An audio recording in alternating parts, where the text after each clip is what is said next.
House में ये क्या हो रहा है और क्यों हो रहा है, ये तो बस मोदी हाउस के रहीवासी ही जाने। इस बार मोदी हाउस में एक फैसला हुआ है। फैसला है गोपी और अहम के पुनर्विवाह का। जी हाँ, अहम और गोपी की होगी फिर से शादी, क्योंकि गोपी की मम्मी जी अब अपनी बेटी को दुल्हन के रूप में देखना चाहती हैं। जी, मैं ये कह रही थी कि मैं गोपी टिकरा का लगन दोबारा करना चाहती हूँ। वैसे अपनी मम्मी की इस डिमांड को हमारी गोपी बहू फैंस की डिमांड बता रही है। हाँ, एक्चुअली आई थिंक ये व्यूअर्स चॉइस है मेरी और अहम की शादी।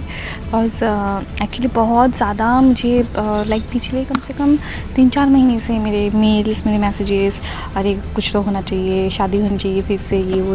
आई थिंक वही राइटर को पता चला होगा कि नहीं, अभी तो शादी करवानी ज़रूरी हो गई है।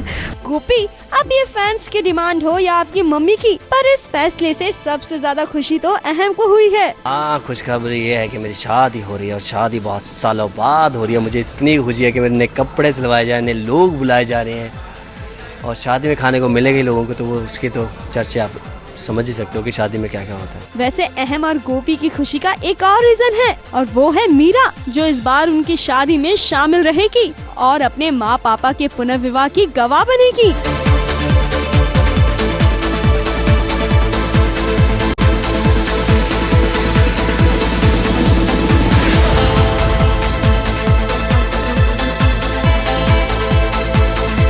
अब ये दिल से शादी हो गई। अब मैं दिल से गोपी को अपनी पत्नी मानता हूँ। पहले मैं दिल से नहीं मानता था उसको। फिर 7 उल्टे वचन दिए थे मेरी माँ ने, तो उससे अब मुक्त हो चुकी है वो 7 उल्टे वचनों से।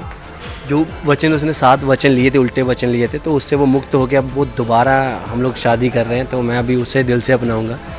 और इसमें सबसे जो ज़रूरी चीज़ है वो है हमारी बेटी, जो हमारे साथ रह के हमारी शादी देखेगी। एक्चुअली कि अगर कोई बच्चा अपने मम्मी पापा का फिर से शादी देखे, so it's really very rare thing to be happened.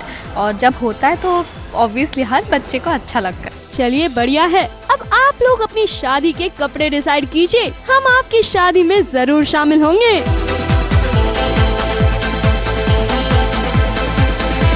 Mumbai से राज दीक्षित के साथ एबीपी न्यूज रिपोर्ट।